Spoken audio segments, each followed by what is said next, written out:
I got asked a great question the other day. Why don't you see any RVs in Hawaii? I'm going to answer that for you coming up next.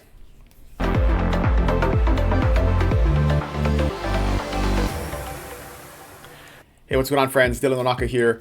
And I got a great question about why don't you see RVs in Hawaii? Such a beautiful scenic place, and you can drive around and you can park and you can camp. And why don't you see too many RVs? You do see them, just very, very rarely. And so the simple answer is we don't have RV parks, right? We don't have the infrastructure for RVs, and that is by design. All of our counties who do zoning have created zoning regulations that do not allow for mobile home or RV parks. And so even if you wanted to build one, you couldn't get the proper zoning to do it legally. And so that prevents parks and the types of places where you have those amenities and those hookups, right? Normally, if you're familiar with an RV park, you pull in and you can hook up to electric and you can offload your wastewater and refill your water tanks and do all of those types of things.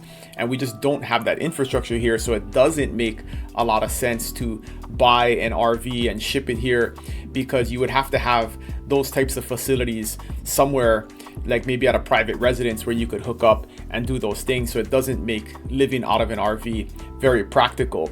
Not to say that it doesn't happen. There are definitely areas, and I've looked at many properties that do have an old RV on them or something similar.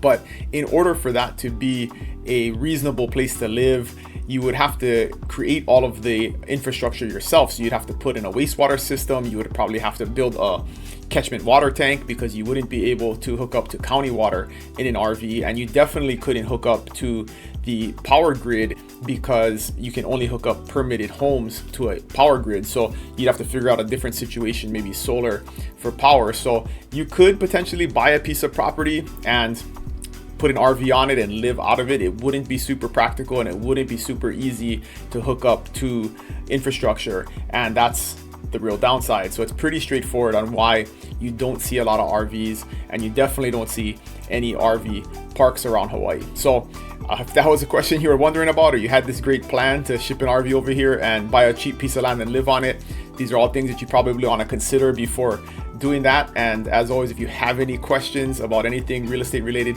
in Hawaii, you can always reach out, Dylan@buybigisland.com. There is also a link in the comments to book a meeting directly with me if you want to talk about your plans, or you can always put a question in the comments and we'll get back to you. Thanks for watching. See you next week. Aloha.